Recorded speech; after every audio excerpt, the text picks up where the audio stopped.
नमस्कार दोस्तों, NG news nirvana पर आपका स्वागत है। मैं राजेंद्र कौशल इस समय पहुंचा हूं भारत भूषण गर्ग जी के कार्यालय पर, जहां पर ये महान हस्ती हमारे सामने बैठी हुई हैं और कितने दिनों से हमारे कैमरे से ये कुछ गायब रहे। इनसे हम बात करना चाहेंगे कि पर्दे के पीछे वाली जो राजनीति रही, क्यों नहीं पर्दे पर खुल के सामने आए। बेशक पत्रकार बहुत पहुंचे, पर हमारा चैनल फर्स्ट टाइम इनको कैमरे पर कैद कर रहा है। हम जानना चाहेंगे आने वाले 19 तारीख के लिए भारत भूषण गर्ग जी की रणनीति क्या है। क्या ये एक बाजी को पलटना जानते हैं और क्या इतना जज्बा और जुनून पैदा रखते हैं कि हारी बाजी को भी जीतने का इनके अंदर मादा होगा। जानने का प्रयास करेंगे। जी भारत भूषण जी, नमस्कार। मैं सबसे पहले तो एनजी न्यूज़ के दर्शकों का धन्यवाद करता हूं, स्वागत करता हूं। साथियों, मेरी धर्मपत्नी संतोष देवी नगर परिषद प्रधान का चुनाव लड़ रही है। उनका चुनाव निशान नारियल का पेड़ है। मैं आपसे प्रार्थना करता हूं, सभी मतदाता, हमारे भाई बहन, हमारी साथी नारियल के पेड़ पर बटन दबाकर हमें कामयाब बनाएं। मैं पहले भी नगर परिषद का प्रधान रहा हूं। बात रही आपने जो अभी कही, हारी हुई बाजी, हम जब से चुनाव मैदान में हैं, बाजी हमेशा ही हमारे पक्ष में है। नरवाना के हर गली मोहल्ले के अंदर हम गए हैं, हर आदमी से मिले हैं। मतदाताओं में भारी उत्साह है। लोग पिछले जो 5 साल के अंदर जो उन्होंने दुर्दशा नरवाना शहर की देखी है, उसको बदलना चाहते हैं।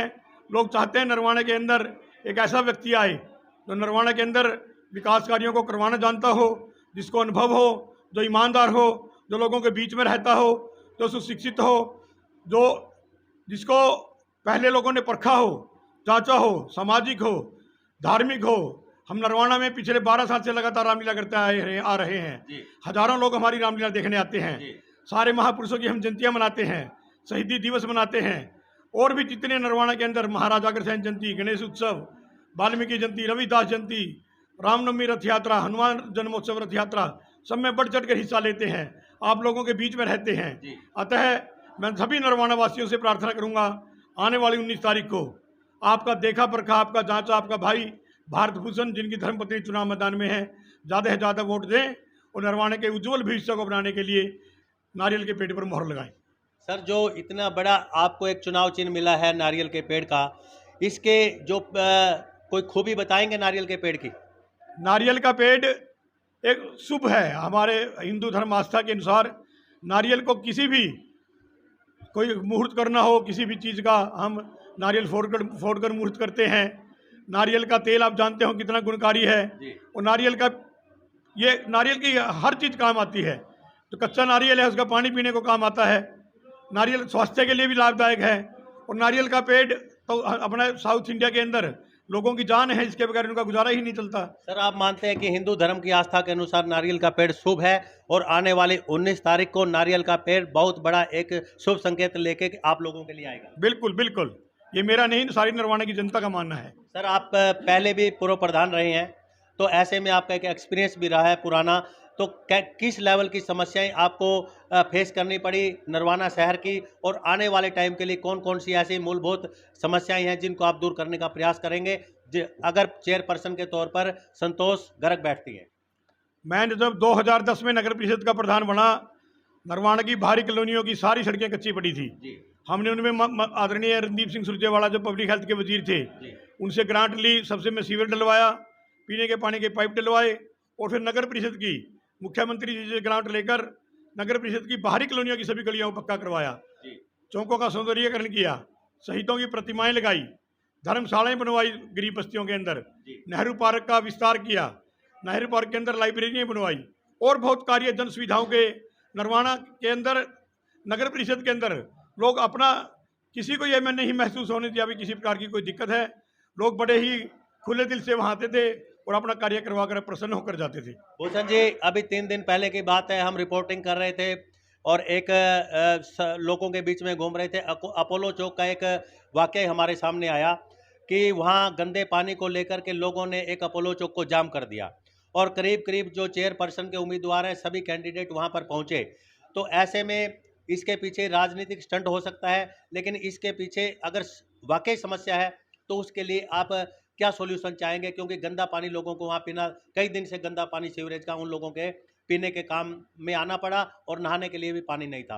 ये आदर्श नगर की समस्या है, मैं भी वहाँ गया था। जी समस्या बहुत पुरानी है। वहाँ पीने के पानी के अंदर उन्होंने बोतल के अंदर दिखाया हमें, जी शायद उस पानी को मतलब देखा भी नहीं जाता, इतना गंदा पानी था, जी बिल्कुल ब्लैक कलर का, और लोग पीने को मजबूर हैं, जी जिससे बीमारियां वहाँ फैल रही हैं। जी उनकी समस्या वाजिब है।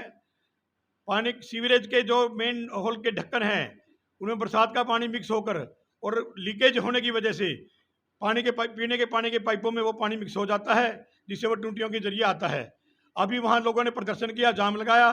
मैं भी वहीं जाम के अंदर बैठा था। जी वहाँ जेई एसडीओ मौके पर आए, उन्होंने आश्वासन दिया, और मैं आपको बताना चाहूँगा कल वहाँ कार्य भी शुरू हो चुका है पाइपें बदलने का। तो सर कुछ लोगों ने आप लोगों पर या जो चेयरपर्सन के अभी मौजूदा कैंडिडेट है उन पर आरोप लगाया कि देखिए कोई कैंडिडेट, मैं नाम नहीं लेना चाहूँगा, कि जब से वो जाम लगा तब से वहाँ बैठा रहा और जब तक वो सॉल्यूशन नहीं हुआ वहाँ पर डटा रहा मैदान में। तो उन्होंने कहा कि जनता किसका साथ देगी। तो ऐसे में उन्होंने कहा कि विरोधी पक्ष ने कि कुछ लोग आए, चेहरे दिखाकर चले गए, लोगों के बीच में बैठने का मादा नहीं था। चुनाव का वक्त है। शहर के एक समस्या हो तो जाम के अंदर बैठे। शहर में सैकड़ों जगह जाम लगे हुए हैं। ढाणियों के अंदर सीवरेज के पानी की समस्या, वहां जाम लगा रखा था। जी उकलाना रोड पर जाम था। जी भगत सिंह कॉलोनी के अंदर लोगों की भारी समस्या है। जी ऐसी जगह जगह फोन आते रहे, भी वहाँ आओ, वहाँ आओ, वहाँ आओ। जी हम यहाँ भी काफी देर बैठे, जी लोगों से मिले, जी उनको बताया भाई पिछले 8 साल से, जब से ये सरकार आई है, जब से ये पिछले 5 साल के अंदर नगर परिषद के अंदर जी 3 प्रधान आए हैं, लोगों की सुविधाओं का कोई ध्यान नहीं रखा। अव्यवस्था फैली हुई है, पैसे का दुरुपयोग हुआ, भ्रष्टाचार हुआ, और बिल्कुल बेहिसाब से पैसा लगा। लोग जन सुविधाओं का की तरफ किसी ने भी ध्यान नहीं दिया, जिसका ही यही कारण है पब्लिक हेल्थ की उदासीनता और नगर परिषद की बदहाली। जी गर्ग साहब, बहुत बहुत धन्यवाद। क्योंकि अभी चुनावी माहौल है और कुछ जो आप लोगों को रिप्रेजेंट कर रहे हैं पब्लिक के बीच में, सुशील कौशिक जी, मैं उनसे भी पार्टी लेवल पर कुछ बात करना चाहूँगा। और आज इस जो चुनावी माहौल दिन प्रतिदिन गर्म होता जा रहा है, उस लेवल पे मैं बात करना चाहूँगा। जी सुशील जी, नमस्कार। नमस्कार। मैं सबसे पहले तो एनजी न्यूज़ के सभी दर्शकों का धन्यवाद करता हूं, जी सर। और उसके बाद मैं नरवाना नगरवासियों से, सभी वोटरों से ये वोट के लिए अपील करता हूं कि भारत भूषण गर्ग जी जैसा जी। ईमानदार और नेक दिल इंसान नहीं मिलेगा, और आप इनको वोट देके नरवाना का उज्जवल भविष्य बनाएं। नरवाना में कभी भी इन्होंने इतनी संस्थाओं से जुड़े हुए हैं, कभी भी कोई भ्रष्टाचार की या किसी भी प्रकार की भारत भूषण गर्ग पे कोई शिकायत, कोई भी आरोप नहीं लगा सकता। जी कौशिक साहब, अभी हमने देखा कि जो चुनावी माहौल चला, सभी पार्टियों ने सिंबल पर इलेक्शन लड़ा। कांग्रेस ने क्यों ऐसा फैसला कर दिया कि अपना जो चुनावी एक चिन्ह था उससे हाथ पीछे कर लिया? ये हमारे हाईकमान का फैसला है। जी आज तक कांग्रेस पार्टी ने कभी भी पंचायत का चुनाव या इस प्रकार का चुनाव सिंबल पे नहीं लड़ा है, लेकिन ये हमारा कांग्रेस पार्टी का टिकट है। टिकट है। हाँ, बात जैसे कि हमने कैथल में देखा, जो आदर्श रेजा है, एक हारी हुई बाजी को जीतने का एक मैदान में एक दावा उन्होंने कर दिया। तो क्या नरवाना के अंदर भी ऐसा कोई गुल खिलने वाला है? नरवाना की जनता तो पहले से ही मन बना चुकी है। जी संतोष भारत भूषण गर्ग जी हमारी यहाँ की चेयरमैन होगी, जी और जो पहले के टाइम पे भारत भूषण गर्ग जी ने नगर परिषद को चलाया है, उससे भी बेहतर तरीके से दोनों मिलकर चलाएंगे। और आप देखना रिजल्ट। और भगवान ने हमें नारियल का पेड़ का चुनाव चिन्ह इसलिए दिया है क्योंकि ये पूजा में भी और सभी शुभ कार्यों में होता है, इसलिए भगवान ने पहले ही हमें आशीर्वाद दे दिया, नारियल दे दिया है। तो कौशिक साहब, इस नरवाना नगर परिषद की जो पूरी कमान है वो आप लोगों के कंधों पर है। तो ऐसे में आने वाली 22 तारीख का लेकर के आप अपना भविष्य किस लेवल का देख रहे हैं? हम पूरी तरह से आश्वस्त हैं, जी और रणदीप सिंह सुरजेवाला जी के आशीर्वाद से हम बहुत भारी मतों से विजय प्राप्त करेंगे, क्योंकि भारत भूषण जी के सारे परिवार पे किसी भी प्रकार का, मैं दोबारा कह रहा हूँ, कोई किसी प्रकार का आरोप नहीं है, किसी प्रकार का प्रश्न चिन्ह नहीं लगा सकता। लोग तो संस्थाओं से जुड़ के अपना घर बनाते हैं, इन्होंने तो अपना घर लुटाया है। लुटाया। ये हर संस्था से, मोस्टली सभी धार्मिक संस्थाओं से जुड़े हुए हैं। ये हर साल रामलीला करते हैं, वहाँ भी ज़्यादातर अपने घर से ही खर्चा करते हैं, और 15-15, 10-10 दिन तक पहले रिहर्सल होती है, उसके बाद लगातार से काम चलता है। एसडी संस्था के भी प्रधान रहे हैं, ये अग्रवाल संस्था से भी जुड़े हुए हैं, अग्रवाल धर्मशाला के भी प्रधान हैं, तो इनका तो सारा नरवाना ही जानते हैं। तो कौशिक साहब, जो अभी रणदीप सिंह सुरजेवाला जी हैं, राज्यसभा से सांसद चुने गए राजस्थान से, और उन्होंने कैथल वासियों को आकर के आश्वासन दिया पूरी तरह से कि भाई मैं कैथल का ही बन के रहूँगा, कहीं नहीं जाने वाला है। और 2024 के आने वाले इलेक्शन के अंदर भी उन्होंने अपनी ताल ठोक दी कि मैं 2024 का इलेक्शन मैं ही लड़ूंगा। तो ऐसे में नरवाना के लिए रणदीप सिंह सुरजेवाला जी क्या करने वाले हैं?